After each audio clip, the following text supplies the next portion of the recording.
Hello friends हम MP exams की preparation कर रहे हैं। पिछले कुछ वीडियो से हम एमपी का ज्योग्राफिकल विभाजन देख रहे थे और इस मैप से हमने सिंपली एमपी के टोटल 7 भौगोलिक विभाजन देखे, जिसमें सबसे बड़ा था मालवा का पठार, सबसे छोटा था बघेलखंड का पठार। और इसका ऑर्डर याद करना बड़ा सिंपल है। अगर मैप से देखेंगे तो 1, 2, 3 यानी कि मालवा, नर्मदा, सोन, सतपुड़ा, फिर नेक्स्ट लाइन में सबसे ऊपर मध्य भारत का पठार, 4th, 5th नंबर पर रीवा पन्ना का पठार और 6th और 7th नंबर पर बुंदेलखंड और बघेलखंड में कंपटीशन लगा है छोटे होने में। लास्ट में बघेलखंड का पठार सबसे छोटा निकलता है। और इसी ऑर्डर में हमने पढ़ना शुरू किया था। मध्य भारत का पठार कर लिया था पिछले वीडियो में। आज रीवा पन्ना का पठार करना है जो 10.3% है, 31,954 किलोमीटर स्क्वायर। मैप में इसकी लोकेशन ये है रीवा पन्ना के पठार की, जिसमें हम देखेंगे ये जो विंध्याचल श्रेणी आती हैं दमोह क्षेत्र में 2 भाग में विभाजित हो जाती हैं। एक होता है भांडेर की श्रेणियाँ और दूसरा कैमूर श्रेणियाँ। और ये रीवा पन्ना का पठार ट्रायंगुलर शेप में है। तो यहाँ फ्रेश पेज पर बना लेते हैं। ये विंध्याचल श्रेणी है, ये दमोह क्षेत्र आ जाता है। दमोह डिस्ट्रिक्ट में आगे थोड़ी सी ये जगह प्लेन हो जाती है, तो इसको दमोह प्लेटू बोलते हैं। दमोह प्लेटू के जस्ट पहले सिंग्रामपुर जगह है, जिसको संग्रामपुर भी बोलते हैं।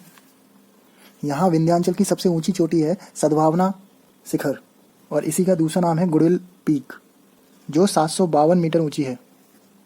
फ्रेंड, अभी हमने देखा था रीवा पन्ना का पठार ट्रायंगुलर शेप में है।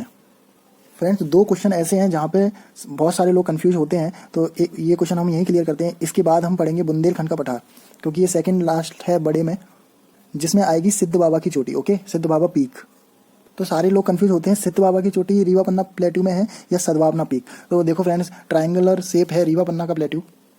ट्रायंगुलर यानी कि 3 आ गया, तो बहुत सारे लोगों को बोलते हैं 3 तिगाड़ा काम बिगाड़ा है, 3 आ गया तो गलत हो गया। तो इसके साथ रीवा पन्ना के पठार के साथ गलत हो गया, तो सब लोग सद्भावना देने आ गए। ओके, गलत हो गया तो इसकी हाइट भी ज़्यादा नहीं हो पाई। इसकी ओनली 752 मीटर हाइट है, फिर भी ये पीक है। तो सारे लोग सद्भावना देने आ गए। कहाँ? जहाँ ट्रायंगुलर शेप का प्लेट्यू है, उससे आपको रीवा पन्ना का प्लेट्यू याद रहेगा।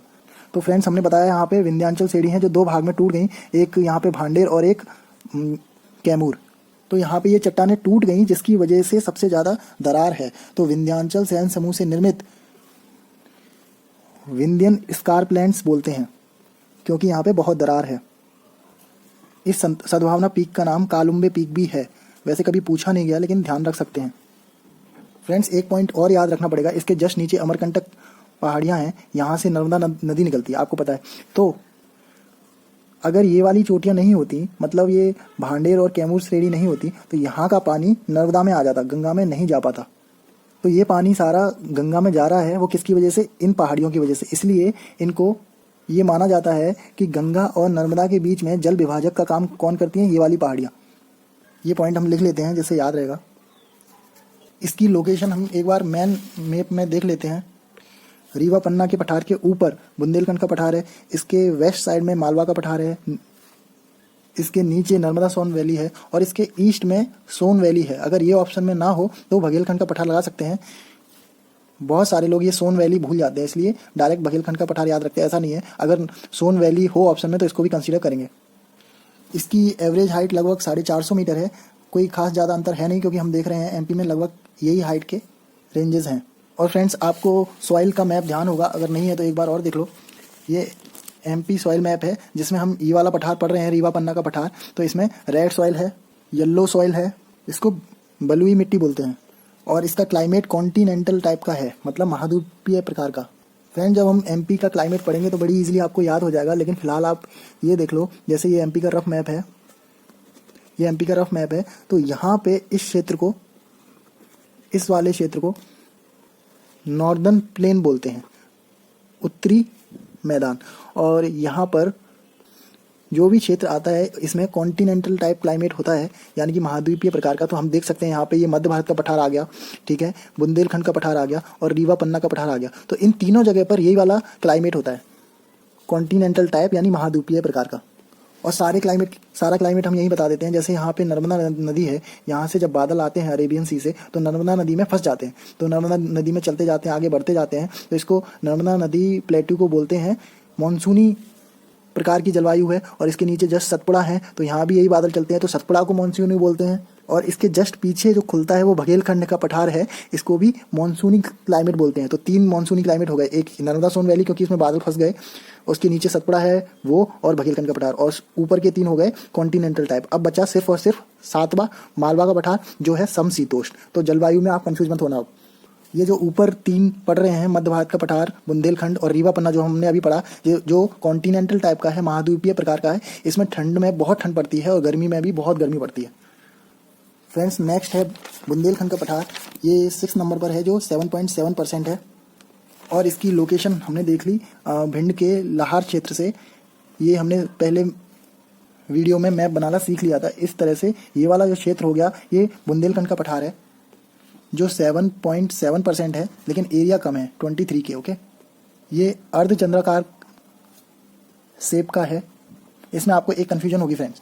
देखो फ्रेंड्स, यहाँ पे एक बघेलखंड पठार है। ओके, यहाँ मैप में ही देखते हैं, ये बुंदेलखंड प्लेट्यू है जो अर्धचंद्राकार लग रहा है, ये बघेलखंड प्लेट्यू है, ये भी अर्धचंद्राकार लग रहा है। कन्फ्यूजन दूर करने के लिए आप ऐसे याद रखो, जो चंदा होता है वो ऊपर होता है, ऊपर। तो ऊपर की साइड वाला जो प्लेट्यू है बघेलखंड और बुंदेलखंड में, जो ऊपर की साइड है वो अर्धचंद्राकार शेप का है। अभी ये बात आपको छोटी लग रही होगी, जब कन्फ्यूजन होगी तब ये बातें आपको हेल्प करेंगी सही आंसर टिक करने के लिए। कौन सा अर्धचंद्राकार टाइप हो गया? ऊपर वाला यानी बुंदेलखंड। तो ये अर्धचंद्राकार हो गया। और अब ये चेयर जैसी बनी गई है तो यहाँ पर सिद्ध बाबा को बैठा देते हैं। सिद्ध बाबा की चोटी 1172 मीटर सबसे ऊंची। इसमें रेन हो रही है 75 से 112 सेंटीमीटर। सबसे कम रेन किस प्लेट्यू में हो रही थी? जहाँ पर भिंड था, यानी कि मध्य भारत प्लेट्यू। यहाँ पे भी थोड़ा सा भिंड है, लेकिन मेनली हम मध्य भारत प्लेट्यू में कंसीडर करते हैं। अगर आपको डिस्ट्रिक्ट देखना है तो यहीं देख लो मैप में, ये भिंड, ये दतिया, यहाँ अशोकनगर, यहाँ सागर, और इधर TCP यानी कि टीकमगढ़, छतरपुर, पन्ना की ओनली बाउंड्री, क्योंकि पन्ना को पूरा रीवा पन्ना के पठार में जाना है इसलिए। बुंदेलखंड प्लेट्यू में यहाँ पर थोड़ी सी एलुवियल सॉइल थी और यहाँ पर रेड सॉइल थी, तो जलोढ़ मिट्टी और लाल मिट्टी मिलती है। आप एक बार सॉइल का मैप फिर से देख सकते हैं। ये है बुंदेलखंड का पठार, तो इधर रेड और इधर एलुवियल सॉइल हो गई।